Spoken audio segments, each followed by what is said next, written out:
결선 투표 결과가 발표되는 순간 두 후보의 얼굴엔 희비가 교차했습니다. 高市早苗君をもって当選者と決しました。 자민당 사상 첫 여성 총재 탄생 소식에 거리엔 호외가 배포되기도 했습니다. 그동안 고이즈미 신지로 농림수산상의 당선이 유력시됐지만 다카이치 총재를 향한 당원들의 압도적 지지와 보수 성향 의원들의 표 집결 앞에 무릎을 꿇은 것으로 분석됐습니다. 2021년과 2024년에 이어 세 번째 도전에서 총재직을 거머쥔 다카이치 사나이는 1993년 32살의 나이로 중의원에 당선된 이후 현재 10선 의원입니다. 자민당 유력 인사 중에선 보기 드문 비세습 정치인으로 자수성가형, 노력형 인물이란 평가를 받고 있습니다. 私自身もワークライフバランスという言葉を捨てます。働いて働いて働いて働いて働いて参ります。 다만 초선 의원 시절부터 일본의 전쟁 책임을 부정하고 아베 기시다 내각 당시 강요로 재임하면서도 A급 전범이 합사된 야스쿠니 신사를 정기적으로 참배하는 등 극우 행보를 이어왔습니다. 최근엔 시마네현이 주최하는 다케시마의 날 행사엔 차관급이 아닌 장관급을 보내야 한다고 주장하기도 했습니다. 竹島についてもですね、本来でしたら竹島の日堂々と大臣が出てったらいいじゃないですか。 정책 측면에서 고 아베 신조 전 총리의 뜻을 이어받은 다카이치 총재는 선거 기간 내내 강한 일본을 내세웠습니다.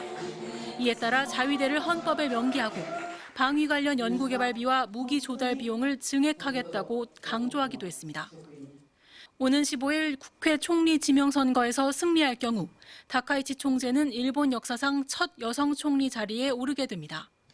현재 일본 국회는 여소야대 구도지만 야권 분열로 인해 제1당인 자민당 총재의 승리 가능성이 상당히 높은 상황입니다. 도쿄에서 MBC 뉴스 신지영입니다. 도쿄 특파원 연결해서 한일 관계를 전망해 보겠습니다.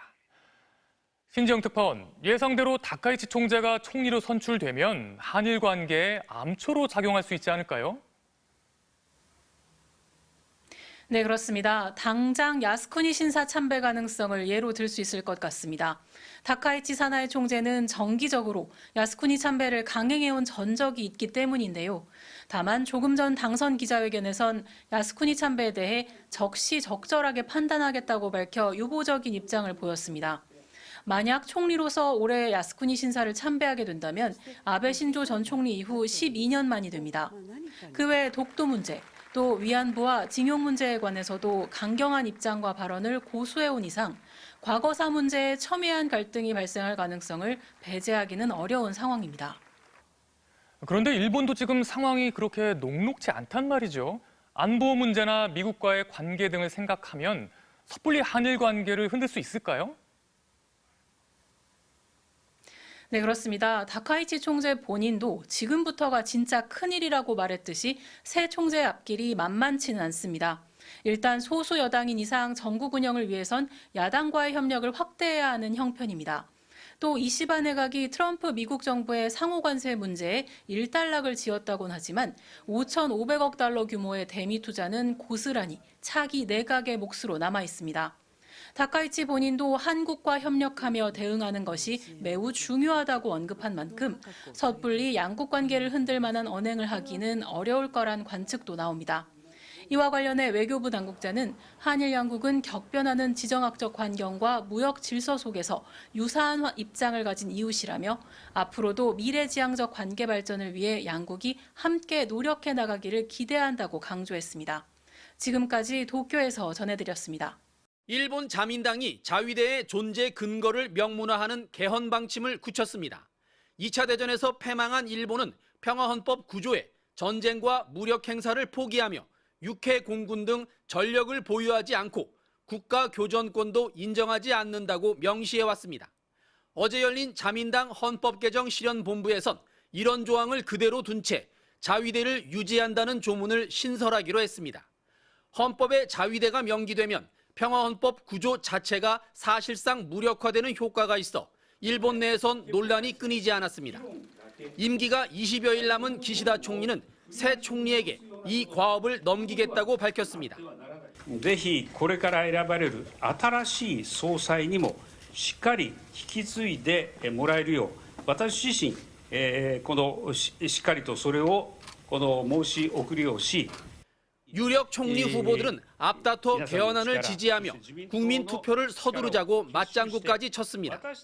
日本国憲法の改正、これも必ずやり遂げましょうよ。皆さんやり遂げましょうよ。憲法改正、そのためには国民投票が不可欠ですので、この国民投票を一日も早く実施をしたい。 이번 개헌안엔 유사시 내각 권한을 강화하는 긴급 정령도 포함돼 논란이 일고 있습니다. 일본 패망 후 헌법에서 삭제됐던 계엄령을 사실상 부활시키겠다는 건데 제국 헌법 시대인 1905년 러일 전쟁에 반대하는 시민들을 계엄령으로 모조리 잡아들였고 관동 대지진 때도 계엄령을 선포해 조선인을 학살하는 등 계엄령은 침략과 독재의 핵심 장치였습니다. 이에 대해 우리 정부는 일본 내 개헌 논의가 평화 헌법의 기본 정신을 존중하고 영내 평화와 안정에 기여하는 방향으로 진행되길 기대한다고 밝혔습니다. 내년 일본의 방위 예산은 78조 원으로 우리나라보다 17조 원 더 많습니다. 이미 군사 대국화로 접어든 일본이 개헌을 계기로 또다시 이웃 국가들에게 위협이 되진 않을까 일본 내부에서도 우려하고 있습니다. 도쿄에서 MBC 뉴스 현영준입니다.